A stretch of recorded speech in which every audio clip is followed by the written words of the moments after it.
Welcome to the channel. If you are new, welcome back. If you love me, I love you too. We are here today because I was guided to do a divine counterpart reading that's definitely going to feel like an almost personal reading. Okay, so this may not resonate with everyone. There may be certain parts of it that resonate with you and other parts that don't. Okay. If it doesn't resonate at all, like, please just come back when there's a message that resonates with you. You know what I mean? Like, don't force a reading to fit. If it's triggering for you and you get pissed off at it or something, like, do a little inner searching, ask yourself why it triggered you. But if you really just feel nothing towards the reading, it just doesn't resonate at all, and you feel like you can click out, like, do that. Okay, don't make it your reading if it's not. This is definitely going to be more specifically geared toward a very individual person or a very connected niche of people. Okay, so if it's not your message, it's not your message. But we are going to get into this. I have my Vice Versa Tarot, I have my Mirror of the Soul Tarot, my Wild Unknown Archetype cards by King Prans, and my hand-drawn deck. Okay, hey, Lala, how you doing? Yeah, and I'm gonna be back for that full moon tomorrow. I'm gonna be back for that full moon tomorrow. I guess it's technically tomorrow where I am, but later today after sleeping and waking, right? But yeah, we're here. We're gonna do an almost personal reading. Let's just get into it. For those of you not familiar with me in the channel, please understand I have no filter. I'm a raw, real reader. The messages that I get, they come out the way they come out. I don't recommend listening if you got kids around. My mouth is what it is, you know, and I may or may not say things that you may or may not say around your kids. So, you know, just putting a special little PSA out there, like, reminder. Reminder, if you are new, I have no filter. But those of you who love me and follow me know that, and that's why you love me and follow me, because I give it to you like it is. So we will also leave no stone unturned. I'm incredibly nosy as a reader. I don't do extendeds. I don't do ads or anything like that, because I feel like messages do not need to be interrupted when they come through and I'm guided to give them. So drop a like, leave comments, let me know if it resonates, especially because this does feel like it's going to be a very personal reading, and we're going to get into the message. Mind you, I will say male or female if I believe it's male or female. If I'm talking masculine or feminine, I am talking energy dominant, not gender. Okay, so take it as it resonates, please. Take it as it resonates, please. We are going to get into the masculine energy. It could be you, the individual, your own masculine energy, or a masculine dominant counterpart. Okay, and we are going to get into the feminine energy. You as an individual, your own feminine energy, or the divine feminine dominant counterpart. You know, let me start with these. And to be completely honest, and I'll timestamp it separate for those of you who resonate with the masculine feminine aspect of the reading. I know that I'm going to do a third party situation energy at the end. I'm going to do their energy separate because I can't help but feel like there is an outside energy that's helping the healing process. I will put it that way. They are helping the healing process, okay? You may or may not know who your divine counterpart is. If you don't, that's fine. If you think you do, that's fine. If you can humbly admit that maybe you do and maybe you don't, awesome. You are ahead of most people, okay? So, Spirit, please, let's get some energy insight into what the divine masculine counterpart or energy is looking at. Okay, we got Alethea, and the vow. Ooh.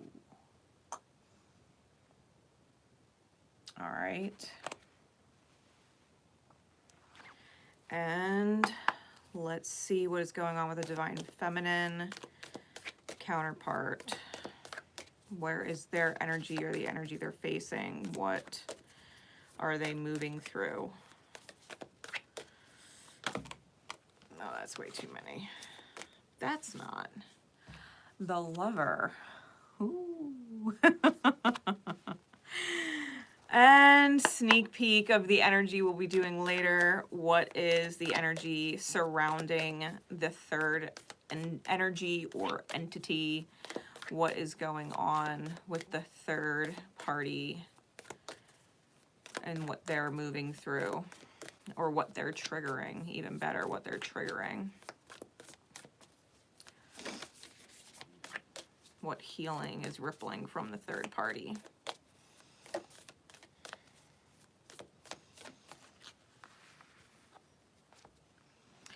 The Seed. That's a ripple.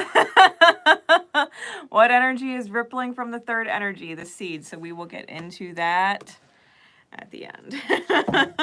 Let's get into our counterparts. The reason why we are here today. So Aletheia and the Vow for the divine masculine. Let me bust out my Roman numeral knowledge, which is completely slacking.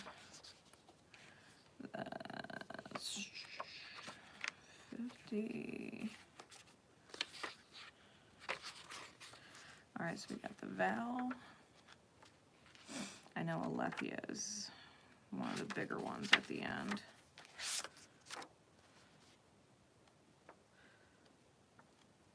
Aletheia. Okay. Aletheia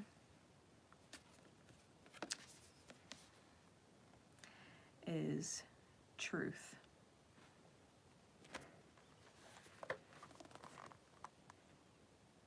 You can screenshot it if you'd like.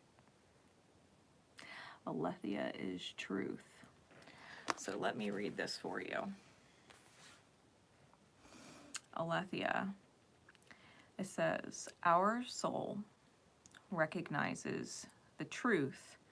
When someone speaks it, a cool wave of relief washes over the room, and all the facts and figures in the world fall by the wayside. Such is the power of Aletheia. It has an undeniable resonance that goes beyond the rational.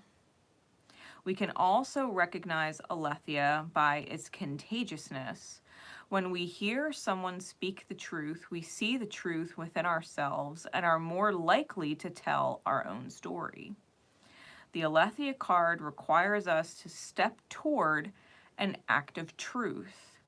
This might look like a conversation, a gesture, a poetic act, or a ritual that honors the unveiling of what's been concealed. Reclaiming your own truth is a way to reclaim your vital energy, health, and sense of belonging in the world. Truth has its own wings. Set it free. When light, it is clarity, revelation, and disclosure. When it's dark, it is distortion, gaslighting, and excuses. If you'd like to go deeper, the goddesses Ma'at and Veritas. It also says, because there's these little side blurbs, it says, it is said that the resonance of our voice changes when we speak a falsity. In this light, practice seeing truth as a vibration. Picasso said, we all know that art is not truth. Art is a lie that makes us realize truth, at least the truth that is given us to understand.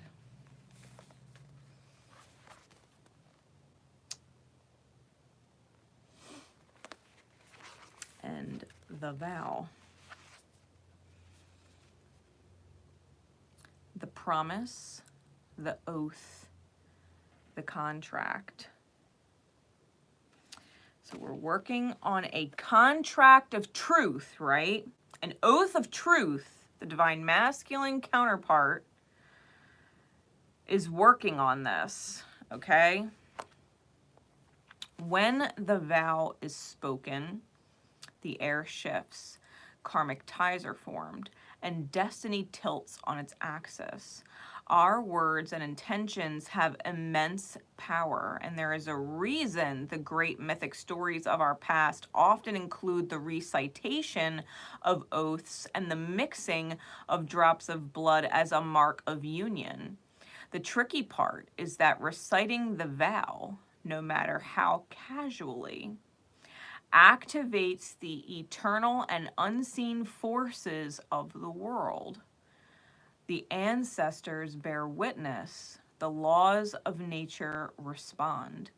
These promises cannot be unsaid or forgotten, so breaking them can leave lingering complexities and loose ends.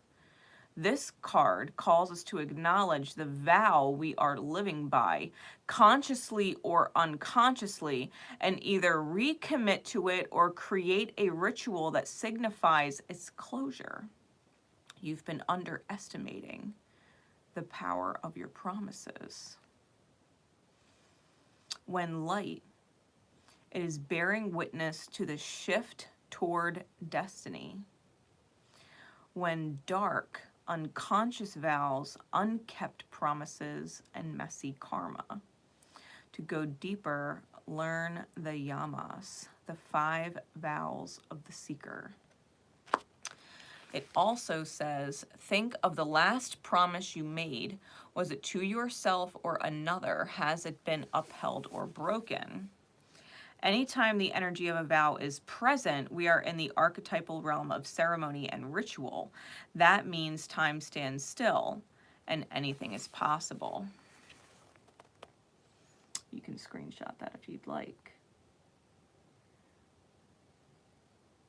Okay.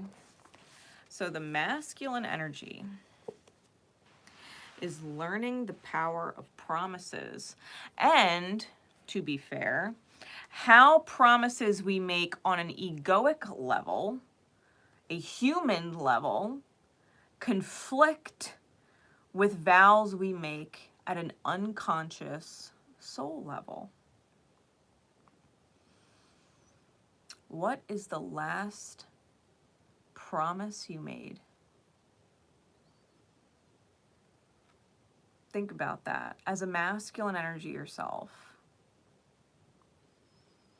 when you spoke the promise, because we're talking about resonance, right? And truth.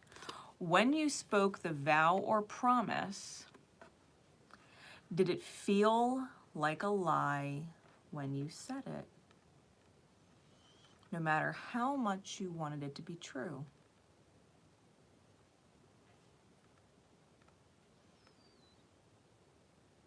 I'll tell you right now, because I made what is essentially, I gave my word, because I don't lie. I can't bring myself to do it. And if it feels like a lie coming out of my mouth, I will always correct myself and say, I'm sorry, that didn't sound accurate. Even if I wanted it to be accurate, you know, mentally. When I was sitting with my divine counterpart, right, because we're doing a divine counterpart reading, who I considered my divine counterpart, and I ended things with him.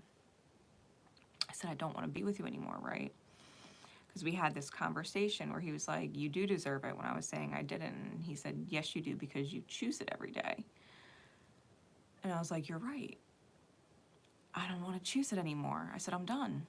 I don't want to choose this. This is painful. But I said very clearly that I didn't actually want to be with anybody else. That he was, in fact, the love of my life, and that if I wasn't with him, I didn't want a partner. I didn't want to be with anyone. I would rather be on my own. He's my person. And if he's not ready to be with me and give me the treatment, the love that I deserve, that I am better off loving myself, and that I didn't want any partner. And that sounded like very clear truth coming out of my mouth.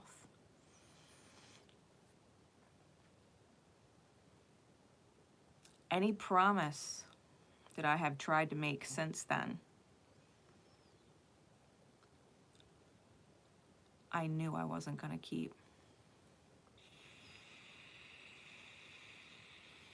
Even if I wanted it to be true, I had a feeling. Even with NG. Those of you who have caught NG and the small blip of time that occurred, I couldn't actually follow through with it. Why? Because the vow my soul made already knows. I know who my divine counterpart is. I also know he is not ready. But my soul made a promise that if it's not him, it's no one. Which is why I guess I find myself exceptionally happy single. I am exceptionally happy single. But there's this vow, this truth, and we know it when it's spoken. We know it when it's spoken, and we know when we're speaking a promise that somewhere in here we can't keep it. No matter how much in here we want it. No matter how much in here we want it. In our hearts. It doesn't matter how much the head wants it or the heart wants it. It's that feeling in your chest. That feeling in your gut. It doesn't matter how much down there wants it. It doesn't matter. It's what the soul wants. We have promises that we made on an unconscious, unknown to us level as souls. And those will be kept. They will be kept. Or should you go against it, there's always a consequence. Divine law, the 12 universal laws,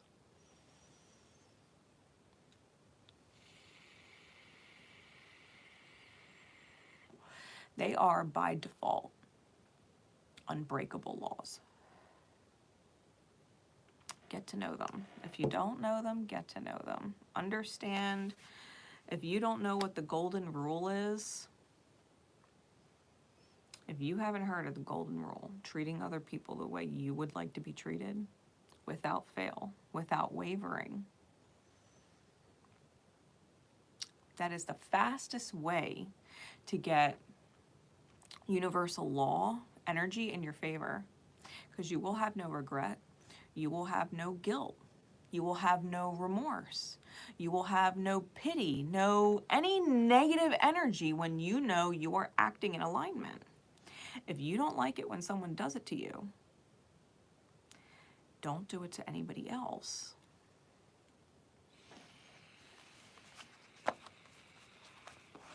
Every time we do something out of alignment, we create karma. And the karma teaches us a valuable lesson to get us back in alignment with our vows as souls, to the greater destiny at play, right?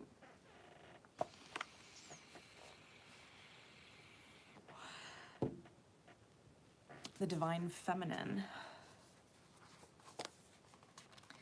I opened right up to it. Is the lover. Okay? You can screenshot it if you'd like.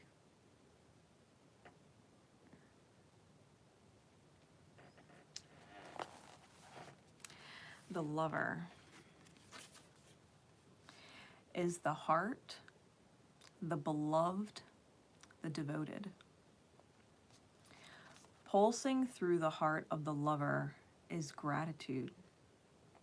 The lover appreciates and experiences the world through the senses, reveling in beauty, song, art, music, sense, and sensuality.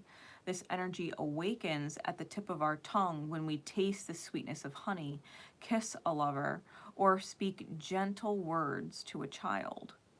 The lover lingers in foreplay, aroused not by the, quote, getting there, but by the slow merging of self and other.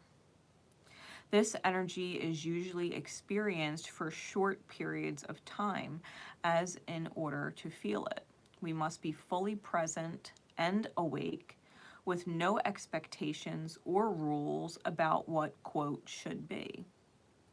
Rather, the lover is in awe of what the world presents, reveling in the glorious details, grateful to savor every last drop of life's offerings.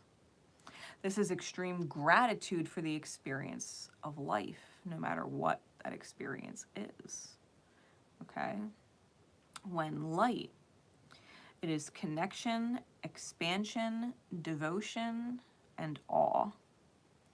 When dark, it is indulgence, attachment, and obsession. If you would like to go deeper, contemplate Aphrodite, Krishna, and Radha. It also says, the lover archetype is present everywhere, not just where conventional forms of pleasure and beauty are found. The lover's awe is unconditional. When you hold someone's gaze for several moments, you'll feel the lover within you waken. It is common to seek the lover in another. The true gift is finding the lover in yourself. So this is what the divine feminine is moving through as a counterpart and or aspect within the self, so that you see the light and dark manifestations or attributes of all of these things. You can see whether or not you are in your high masculine, your light masculine, and your high or light feminine, or if you are in your dark masculine or your dark feminine. Right? If you're lying, if you're breaking promises, if you're speaking falsities, you're in your dark masculine. If you are indulgent, if you are obsessed and attached to something, unhealthy attachments, you are in your dark feminine. Which means there has to be a revelation of truth. There has to be some kind of commitment made to the higher self and the promises you made as a soul to get back in touch with your destined path, your highest path. There has to be gratitude, a devotion to expansion, right? To connection and the awe of those connections, the beauty of it, right? So, masculine and feminine, that's the energies being worked on. Let's see what is going on. I feel like I should be using a different deck for the masculine.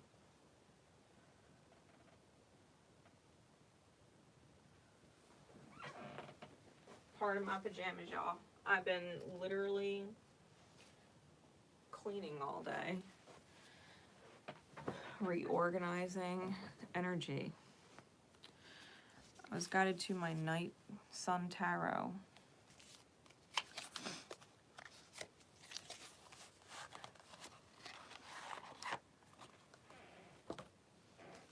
So let's see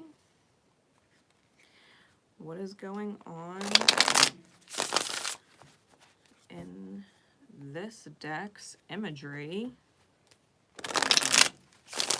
with the divine masculine energy / counterpart. What is going on, Spirit, with the divine masculine?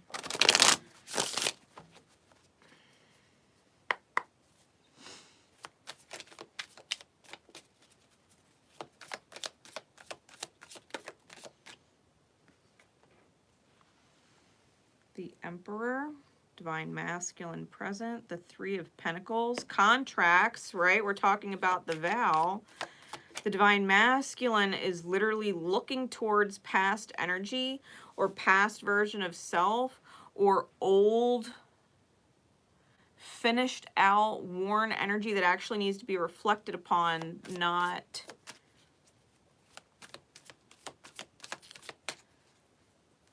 absorbed in, is the way it wants to come out. The contract moving forward, the Three of Coins is actually pointing this way. So let's see. What else, please, Spirit, with the Divine Masculine energy? The Tower. Double Mars energy. An Aryan energy. Hot damn. Look at this. Aries, Mars, and Mars. We also got Capricorn energy.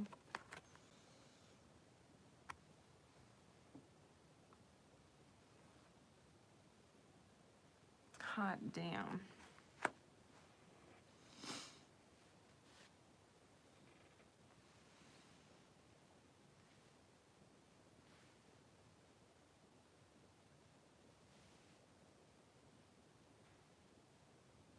The only thing going on in Capricorn right now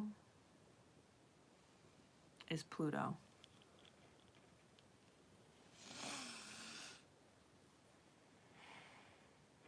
What's on the bottom of the deck?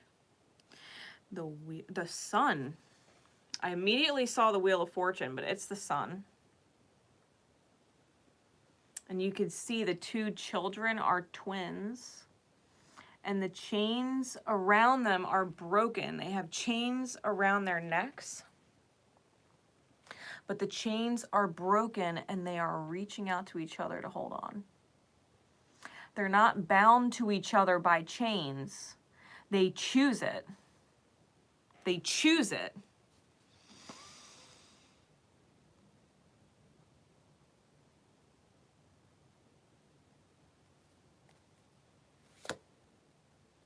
And the moon is on top.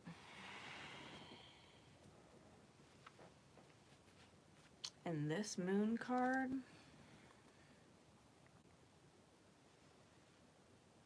it's pretty dark.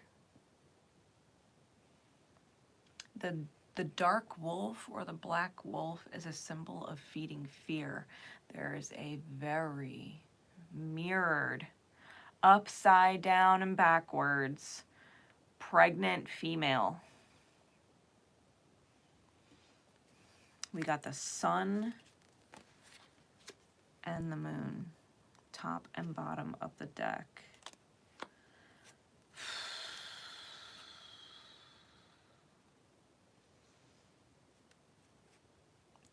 Double eights underneath the sun, 8 of coins, 8 of cups.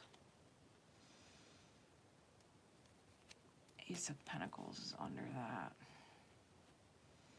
Work needs to be done to move forward from something that is unfulfilling on the soul level, right? In order to create a new foundation.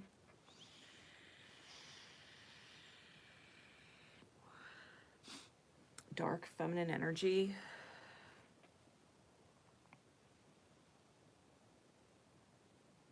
Keep in mind, the dark feminine attribute of the lover is indulgence, attachment, and obsession. So this could be either you or your counterpart's dark feminine energy that has attachment or indulges and in obsession, okay? It could also be a third party, especially because we did have that card premiere at the beginning. For those that know, there's a third party involved, and it was the seed. Okay, so for some of you, if this is an almost personal reading, it could definitely be going in that direction, okay?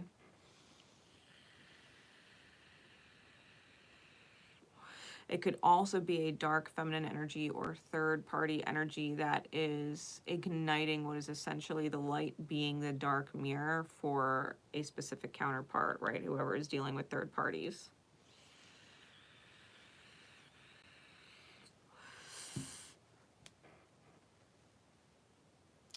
I'm going to use the vice versa tarot to clarify for the masculine.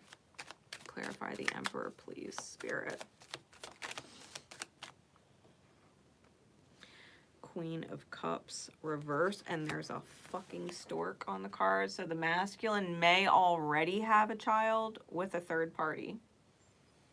Okay, and they are a third party. It is a third party contract. The Queen of Cups in the back face has no actual love for them. Clarify the Three of Coins.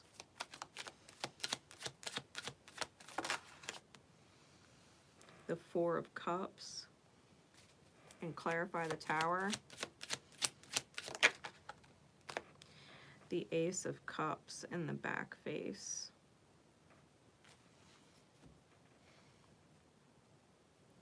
The Queen of Coin is on the bottom, and the Seven of Swords is on top. Both in the back face. The vice versa tarot has two faces to every card, front and back. Okay. I feel, because the Queen of Pentacles, ooh, and the Star is under that, and the Nine of Coins is under that. And the Two of Cups is under that, okay? With the Eight of Cups under that. So, I mean, there's a lot going on. The Eight of Coins. So, we got the Eight of Cups and the Eight of Coins with the Sun card all in a row. Under that. The same three cards on the bottom of the first deck in a row are the same three cards in a row underneath of this shit.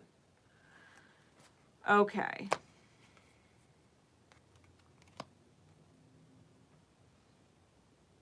That's fucking wild.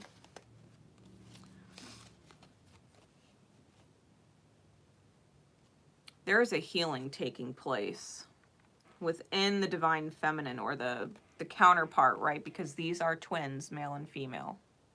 They're twins.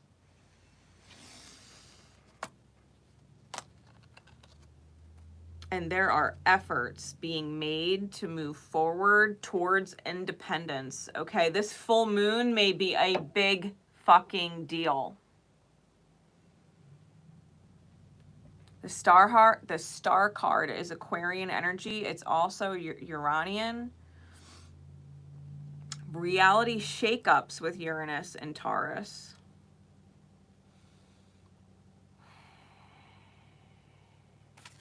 That might be the Tower.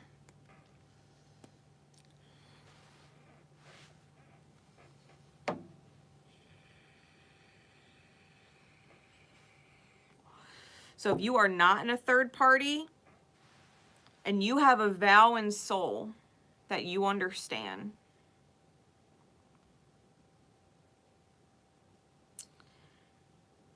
a third energy may come in, okay?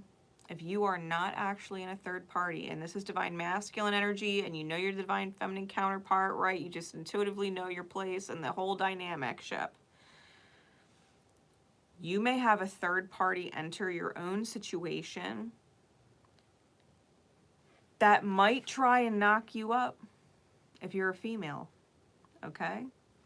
If you're a male who resonates as divine feminine, you may just have a female come in and try and get pregnant on you, okay? So, this would be a lie to the self, right? This is a lie to the self. It is not the actual manifestation. It would be a healing, okay? It would be a healing. So be careful to not get pregnant by a third party energy. If you already know they are not your divine counterpart, like if you want to have fun, you want to go date, you want to enjoy the presence and company of someone else, build friendship. You know they're a soulmate, even if they're not your divine counterpart, and you want to have a great experience with them, by all means. There is nothing stopping you from expressing your authentic self. But to actually end up in a contract, which children are binding, okay? They can definitely feel that way. Nothing is binding, to be fair. Nothing is binding. However, it's extremely difficult to allow contracts with others that we establish of our own ego or lower human desires, lower human thinking and energies. Some of them end up being hardcore lessons, especially because Pluto takes a very long time to transit. It's a very long cycle. Pluto, or Capricorn, also rules Saturn, and Saturn goes through 30-year cycles, and sometimes it is not until our kids are 30 that they actually start to develop independence from their parents. Even if they move out as a young adult, they're still very dependent on parents as a part of their life. It's rare if they're not. So it's a potential 30-year ordeal, if not longer, because Pluto can be longer. All right.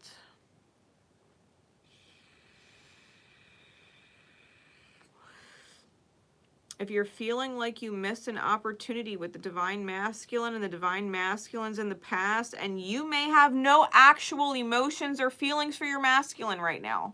If you're a divine feminine counterpart, you may actually feel nothing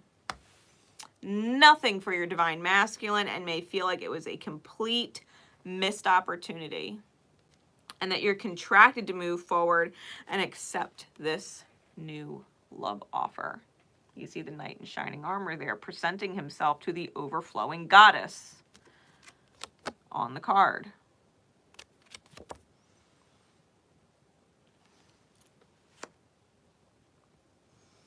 This is something you may subconsciously know is coming. The Tower shifts everything and starts everything over. That's all the Tower is. It is a complete leveling of the playing field, and it's starting over at ground zero. Okay?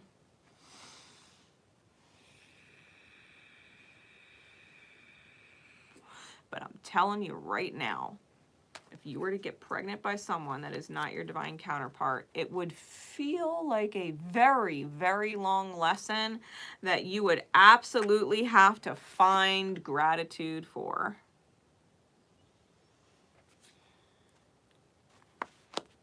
If you're indulging in attachment, or someone that is obsessed with you.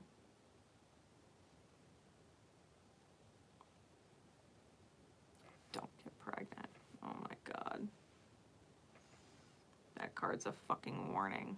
Like, the third party, third energy could very well be the fucking child. The distraction, don't get it twisted. Children become priority. Your whole life changes. Your life is not the same when they come. And until they don't need you anymore, this could be the third party, the actual child, okay? A child could be the third party. An attachment or obsession with a child in connection to a karmic or whatever, okay?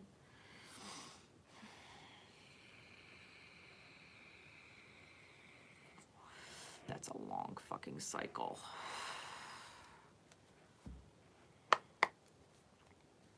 Give me some insight, please, Spirit, into the divine feminine counterpart, divine feminine energy.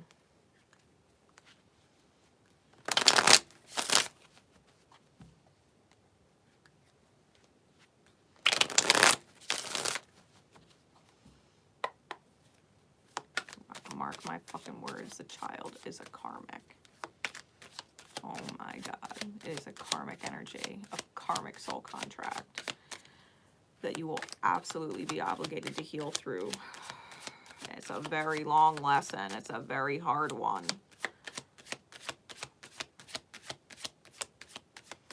You lose yourself as you know yourself when a child comes into the picture.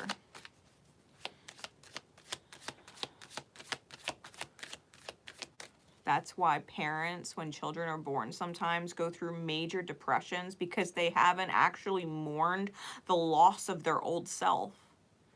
They can't be who they used to be. They can't do what they used to do because a child is in the picture. Given children are blessings, it doesn't mean that they're not a blessing in disguise. Blessings in disguise and blessings outright are still, they're both blessings. But some are fucking hard. Some are fucking hard. What is going on?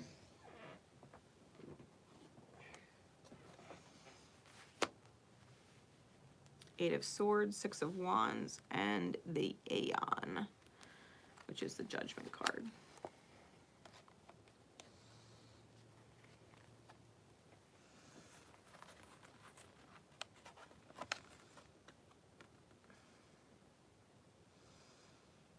Interference, success, and the Aeon.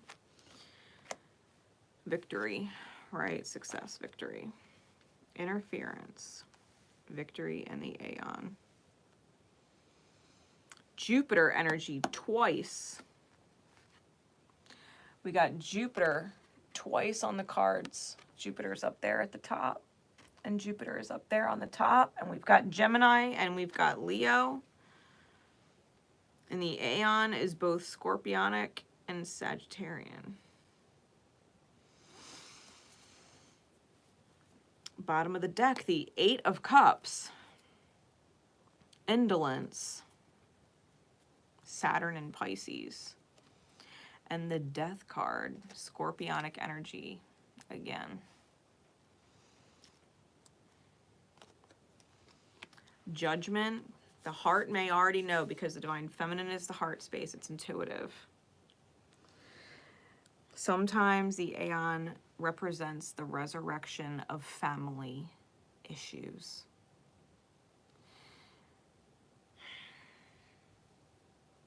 Scorpionic energy knows that it needs to transform, knows that the old cycle of family trauma needs to end. There definitely needs to be moving forward and a new beginning or initiation, a complete leap of faith. A complete leap of faith with the Fool, even if it's heartbreaking, because that's where the valor is. That's where the victory is. That's where the Queen of Cups is. That has her back turned. That's where the Queen of Cups is with the brand new beginning. The Ace of Discs is under that. That's the brand new beginning. The karmic energy needs to be let go of.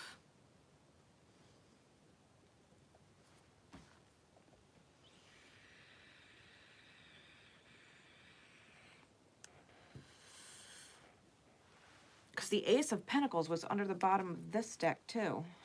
It was underneath the Eights of Cups and Coins. The Ace of Pentacles was there with the cycle ending of self-betrayal. If I keep digging, my God. I told y'all I'm nosy. I will always dig on the bottom of decks. Give me some more clarity for each of these cards, please. What is the interference with the Eight of Swords? The Alchemy set. The process of turning lead into gold. It is the third party, okay? I was talking about the third party being that catalyzing agent for the healing, right? It's what turns lead into gold. Clarify the Six of Wands. The Star is the healing. The victory is the healing. The heart space already knows there's interference, and that the interference is for the better in some which way, shape, or form. Clarify the judgment card, please. What is the judgment?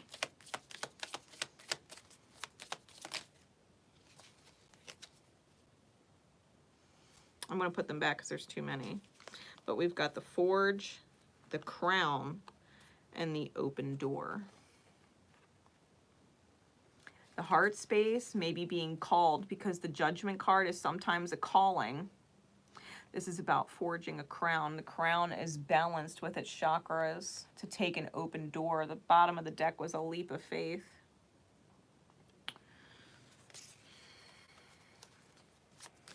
Clarify the Judgment card, please.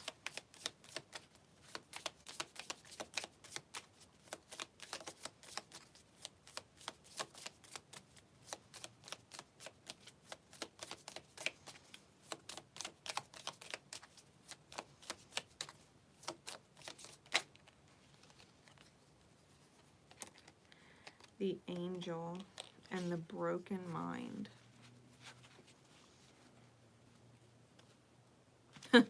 Top of the deck is the Forge. Okay. Bottom of the deck is the other Broken Mind card. Let me tell you something about these cards.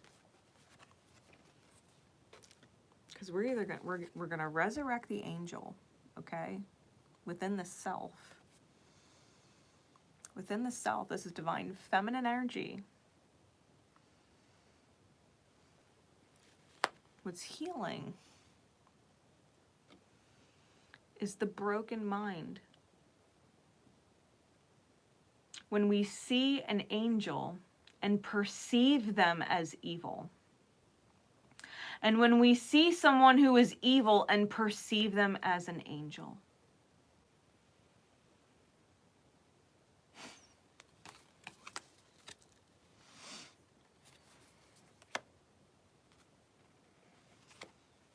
the problem with this on the top of the deck is that the divine feminine heart space sees evil, sees an evil energy, a low vibratory person, and sees their greatest potential, sees the beauty in them, to where they're ignoring the fact that a low vibrational person, a vampiric person, is right in front of them.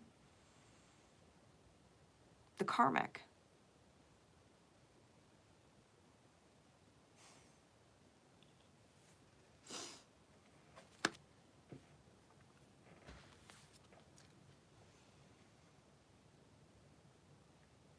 To see an angel, this is the judgment. They had an angel right in front of them and registered them as evil.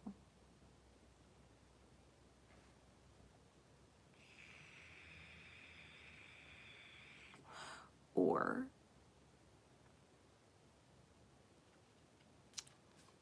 in their own reflection, if they were looking in a mirror, what's in their reflection is an angel. They're not a bad person, but they think they are. But they think they are. And they're really an angel. But they don't see themselves that way.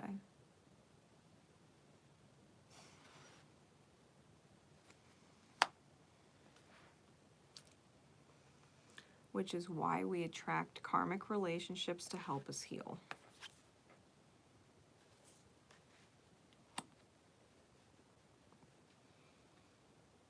Because if we have beautiful energy within us and give it to the wrong energies, we end up in horrible karmic cycles. They're fucking painful.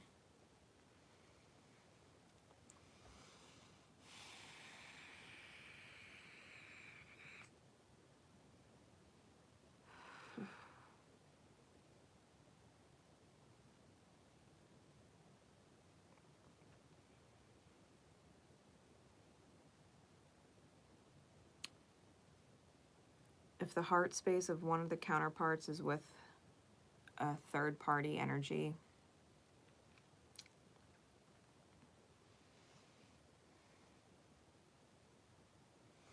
they are aware, or at least sense they're going through karma outright.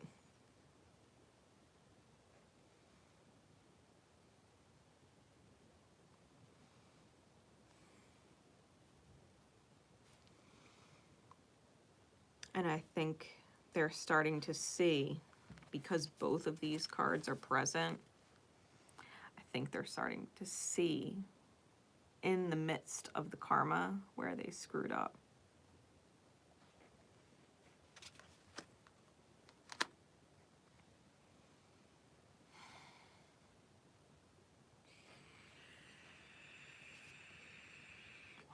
The heart space is being reforged, really. The crown is under that with the starting line.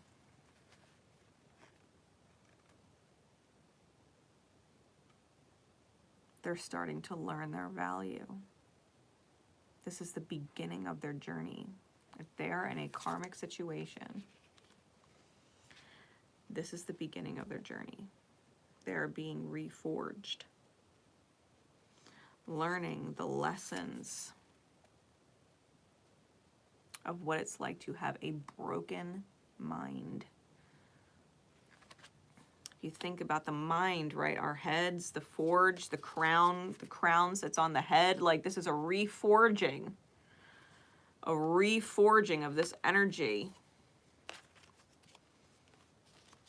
The scissors are under that. They've got to cut off someone they've put on a pedestal. And the mirror's under that. Honoring a commitment. This is the shadow. They've got to cut, literally cut the shadow that they've committed themselves to, that they put on a pedestal.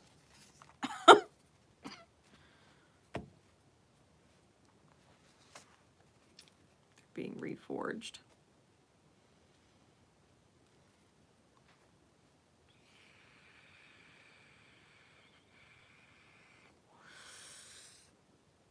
The pedestal,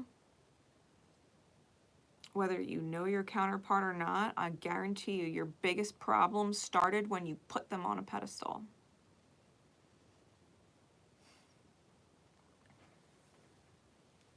And they didn't fucking earn the pedestal.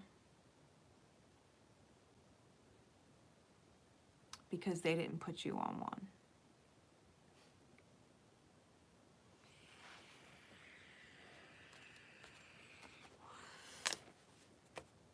Heart space.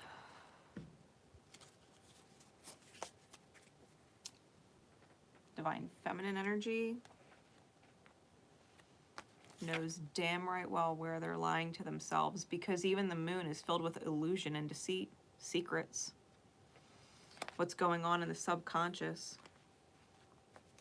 Someone could be pregnant, someone could have a child, be like, no, all I want is you. I just want us to be happy. I want us to be a happy family. And it's fucking bullshit coming out of their mouth, and they know it. They know they're fucking lying.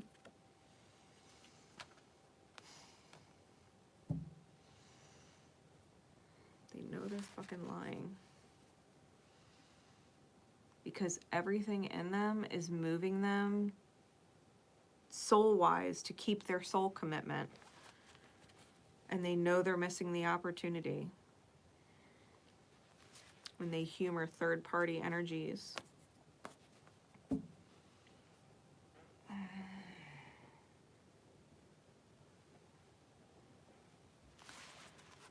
Let's get into this third-party energy. For those of you who know there is one involved. If there is not one involved, then your message is complete as is, okay? But if you know there's a third party involved, we're going to talk about the seed, okay?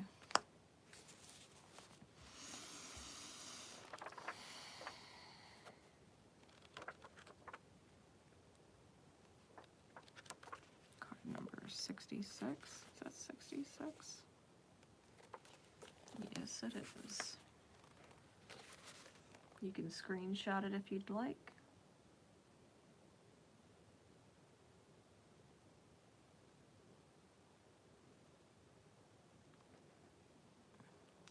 Try to make sure to get the whole thing in there. Okay. The beginning, the origin, the pearl. Beginnings come in many forms. They are not always a beautiful seed placed intentionally in nourishing soil. Origin stories, like any birth story, are complex, surprising, multi-layered, and usually reveal a central image or detail that represents the fully formed being. Simply stated, the end is present in the beginning. Or the entire oak tree resides in the acorn. Whether you follow this imaginal theory or not, know that when this card appears, there is potent generative energy all around. It stirs your very insides and usually results in an antsy, impatient feeling. Pay particular attention to what agitates you, as it is a sure sign of growth to come. You are bumping up against a growth edge. It is from the grit that the pearl eventually comes to be. When it's light, it is generative, fertile, germinating, and building. When it's dark, it is festering, stewing, and dormant. If you'd like to go deeper, you can look into James Hillman's acorn theory in The Soul's Code.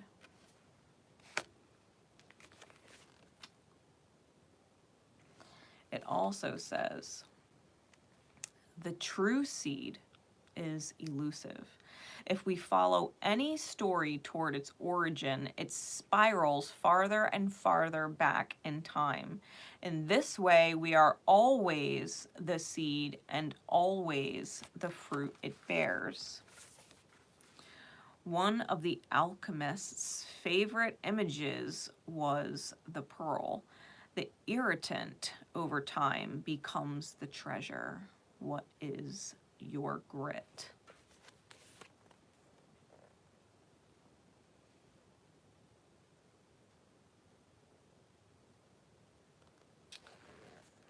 What is your grit?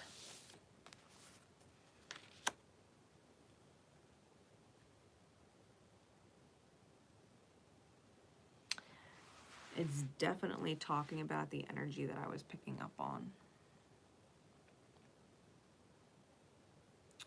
Sometimes things transpire and they take a very long time to get the healing. Saturn is a 30-year cycle. Pluto transits over a very long time. Heck, even nodal returns take, what, like 18 years? 15 to 18 years?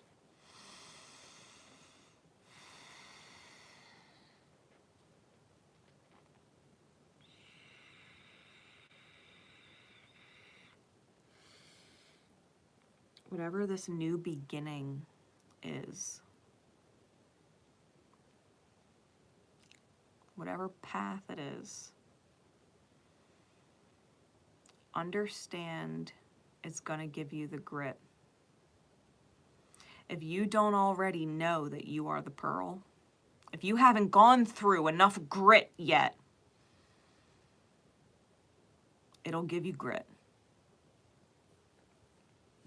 Whatever this third party is, if you ain't put yourself through enough shit yet, it's gonna give you grit. And it's gonna take its time. The pearl with the sand, it doesn't become a pearl overnight. It takes time.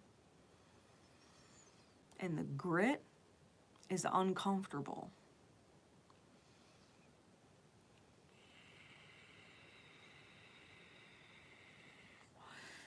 oyster, in order to form the pearl, is in a constant state of irritation. Constant state of irritation.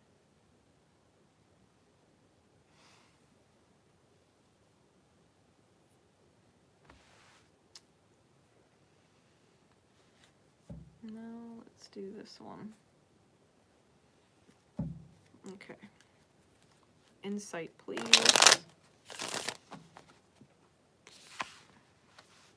Into the third party energy. For those of you who absolutely know there is a third party energy, okay? If it's not, then rewind to the beginning, watch the rest of the message.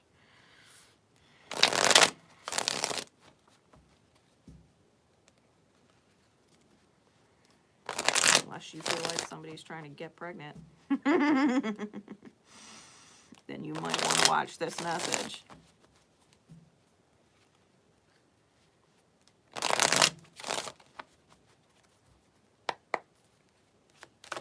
Insight, please, into the third party energy.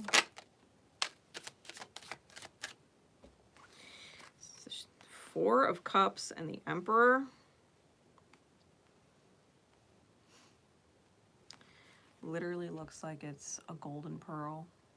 He's literally like levitating above his hand. That Four of Cups on the masculine side was underneath the contract of the Three of Coin. This is the other side of the card.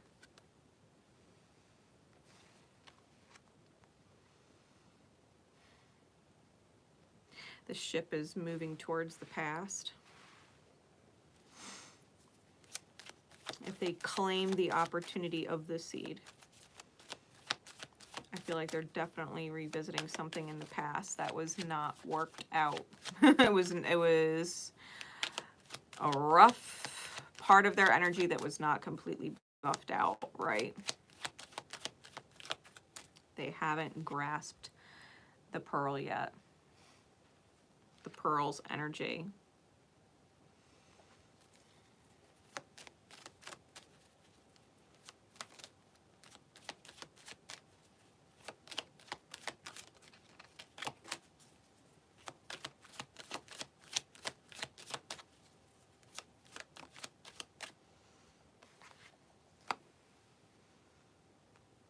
The Six of Wands with the Ace of Wands. Give me clarities, please, Spirit. Clarify the Four of Cups. The Knight of Wands in the back face. Clarify the Emperor. The Five of Wands, and clarify the Six of Wands with the Ace of Wands.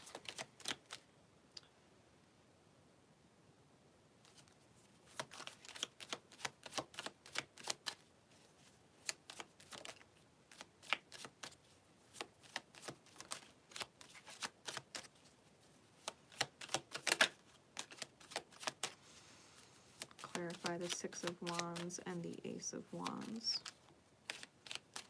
Cards want to come out and they're not coming out. Four of Wands wanted to come out and didn't. Six of Coins wanted to come out and didn't. Seven of Cups wanted to come out and didn't.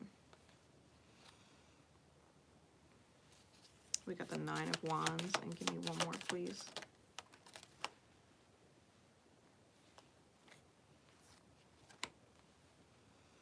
The Ten of Wands, and the King of Cups and the Seven of Coins wanted to make itself known. We got the Fool on the bottom, and the Eight of Swords on top.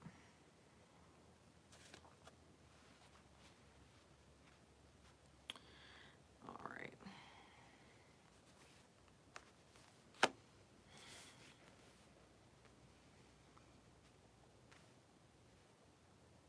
Wow, look what I'm being drawn to.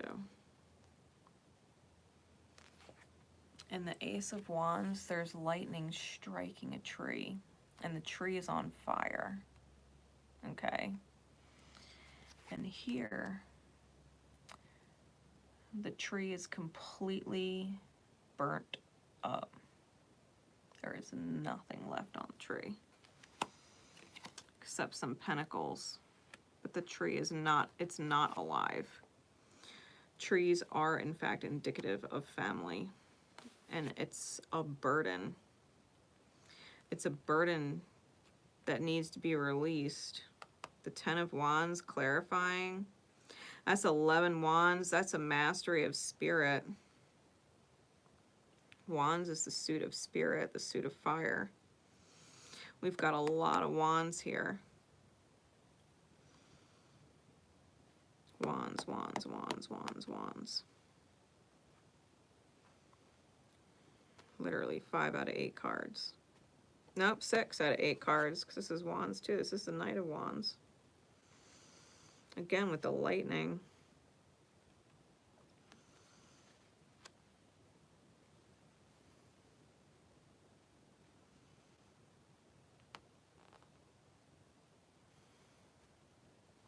I feel like whatever the third party is and whoever it's connected to, their heart space can't see it.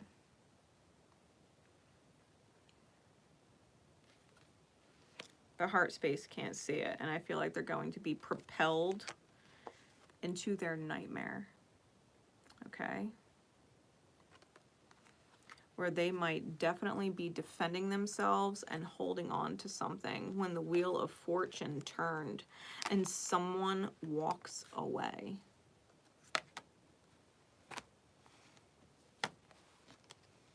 Someone walks away and leaves them alone.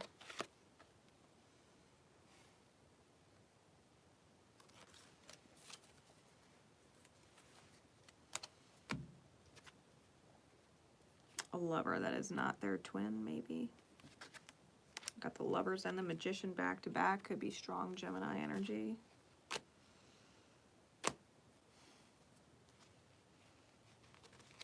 Leaves them feeling old and tired.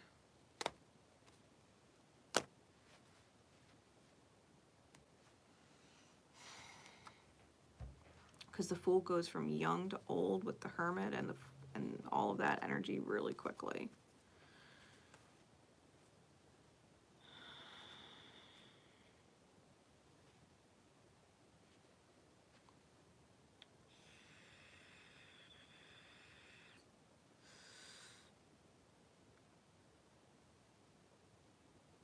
If you don't know your worth, if you don't know your value when you're in your best, and you are in that broken mind energy, right, that's healing, because that's what's healing. The grit, that's healing the broken mind, right? Hello, Mom, how are you? It's healing the broken mind. That's what the grit is doing, the seed.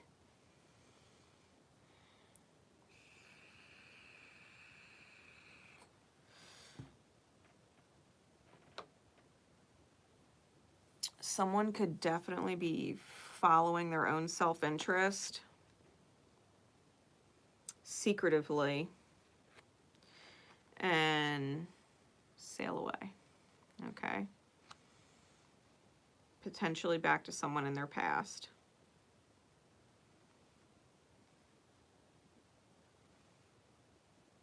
And the Emperor is left seriously conflicted internally, the masculine energy.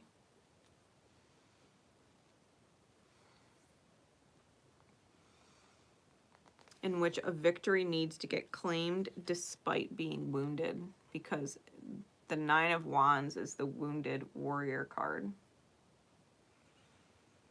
It's very Chiron in its energy. And the Six of Wands is super Jupiter.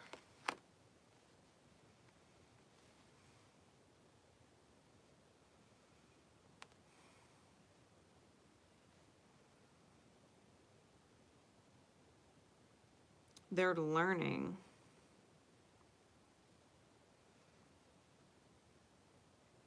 that desire, sometimes desire, especially if it's sexual desire, because the Ace of Wands can be a very phallic sexual energy. So can the Knight of Wands. Desire, sexual desire, can lead to what is spiritual burden. It's the contract that we have in this life with energies and labels that overwhelm us for a very long time. You know, if you're a mother or a father and you decide you don't want to be a mother or a father, all of society damns you. Oh, you're a shitty person. No one wants to hear that. No one wants to experience that. Especially if they have abandonment wounds themselves or they seek validation from the outer experience. Like, they're going to learn through grit. They're going to learn through grit. Chasing lust and chasing desire, chasing obsession leads to problems.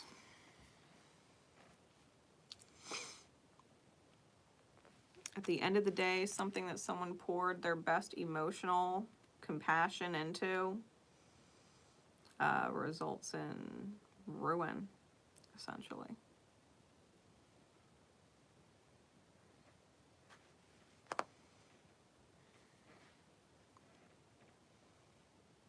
The third party energy, understand whatever it is aiding in the healing. Even if it's gritty, even if it's rough, even if it's irritating.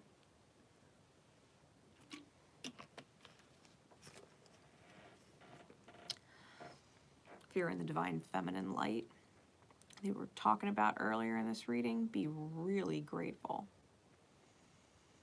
Be really grateful for all of the experiences taking place, because it has always been in favor of your healing.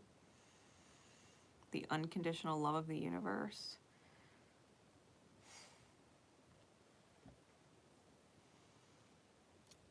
Know your value and who to give it to. When you see an angel in front of you, make sure you register them as an angel and see them for the energy that they are. And if you see someone with great potential,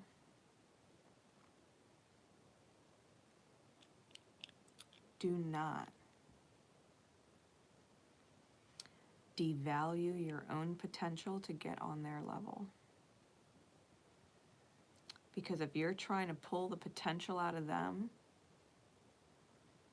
you stopped pulling the potential out of yourself, which means you never saw it to begin with, never valued it to begin with, and you have to go back into that grit to find your worth and realize that you're a priority and you're important, and your love and your compassion, the angel within yourself, is fucking valuable, and you just don't give that shit to anybody. You give it to people who have reached their own potential and know their own worth, because you're on that level. And you don't need to fix them, heal them, build them up, make them great, prove a point. Your ego doesn't need to be stroked. Your heart does. Your heart does.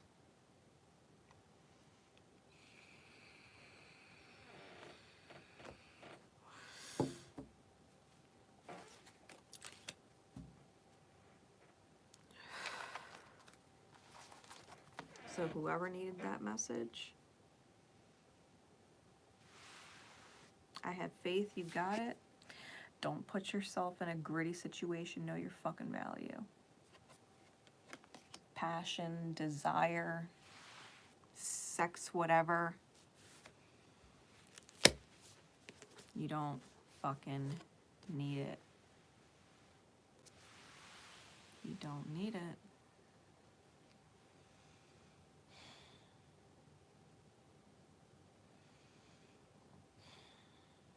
Take a real good look. Yeah, take a real good look at the person you're considering sharing your body with and ask yourself, is that person truly worthy Because if you don't know, you should not be giving your body to them. Do not forget that your body is the sacred temple here to support your soul. Period.